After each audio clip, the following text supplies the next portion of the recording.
Tout de suite, un sujet important, on parle de dévouement.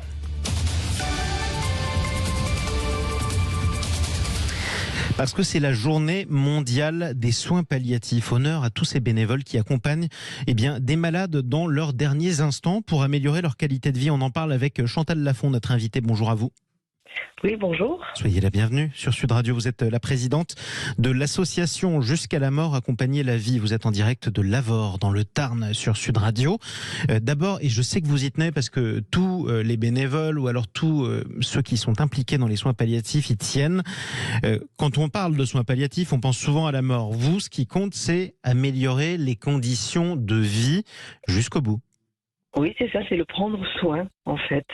En soins palliatifs, on bénéficie de soins adaptés, multidisciplinaires. Et ces soins palliatifs aident à soulager la souffrance et la douleur, physique, psychologique, sociale, à aider les familles aussi. En fait, on ne soigne plus, on prend soin. La douleur s'apaise, on accompagne. Alors, c'est quoi comme type de soins ?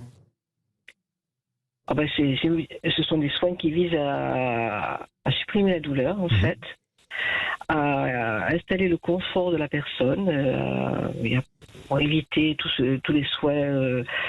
Moi, je ne suis pas médicale, donc ce sont des soins vraiment de confort. Exactement, des soins de confort. Alors, il y a beaucoup de bénévoles qui ne sont pas justement membres du personnel soignant et qui peuvent accompagner ces personnes. Qu'est-ce qu'elles font concrètement quand elles sont auprès d'un malade ?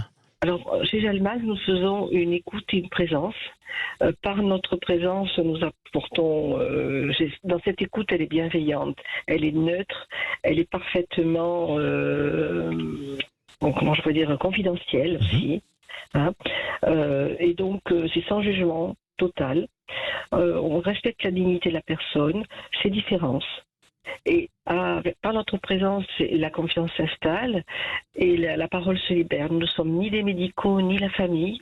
On peut nous dire des choses que l'on n'ose pas dire à la famille, nous poser des questions sur la fin de vie, sur les peurs, on peut aussi faire intervenir un membre du clergé si besoin est nécessaire.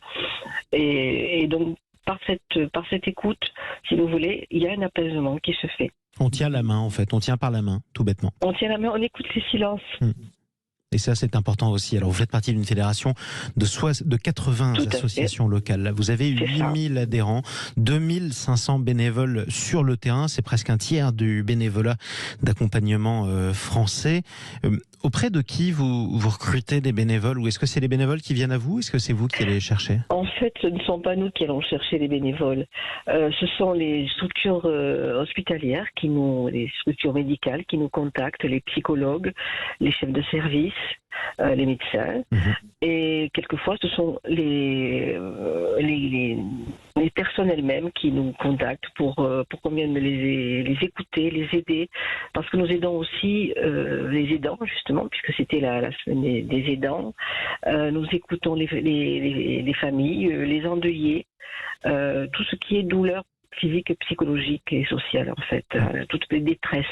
Sachant que c'est quand même pas si facile, c'est pas anodin de faire ça. Et vous êtes, même si vous améliorez les conditions de vie, confronté à la mort prochaine de ceux que vous écoutez.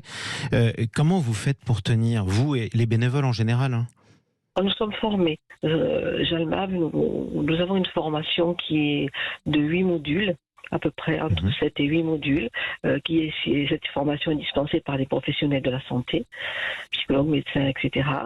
Et nous avons des groupes de parole, une fois par mois, qui nous permettent d'évacuer toutes les émotions que nous avons pu avoir. Effectivement, d'en parler tout simplement. Est-ce que vous en gardez ? Vous avez aussi des bons souvenirs, c'est important d'en parler, parce que tout n'est pas triste dans ce que vous faites, au contraire. Peut-être un beau souvenir à nous raconter ? Un beau souvenir, vous savez, pour moi, les plus beaux souvenirs, ce sont les merci de fin de vie, vraiment. Parce que les personnes, lorsqu'on va les voir vraiment en toute fin, et que dans leur regard, il y a cette espèce de soulagement, et le mot merci revient souvent. On a beaucoup d'échanges et beaucoup de rires aussi. On partage beaucoup de rires avec nos accompagnés. Et ça permet de dédramatiser en plus cette situation dans laquelle on est tous amenés à avoir peur à un moment ou à un autre. C'est pour ça aussi. On a tous peur, mais la mort quand même est une chose, un phénomène normal. Ouais, bah, de toute façon, on va tous y C'est un passer. processus normal. A priori, on va tous y passer. On peut être sûr de rien, mais on ne sait jamais. Mais quand même, il y a de grandes chances. Merci beaucoup. Bravo pour ce que vous faites et bon courage à vous Je vous tous. remercie. Et à tous les bénévoles. Chantal Lafont, Bonne je rappelle journée. que vous êtes la présidente de l'association Jusqu'à la mort, Accompagner la vie. Vous étiez à Lavore dans le Tarn.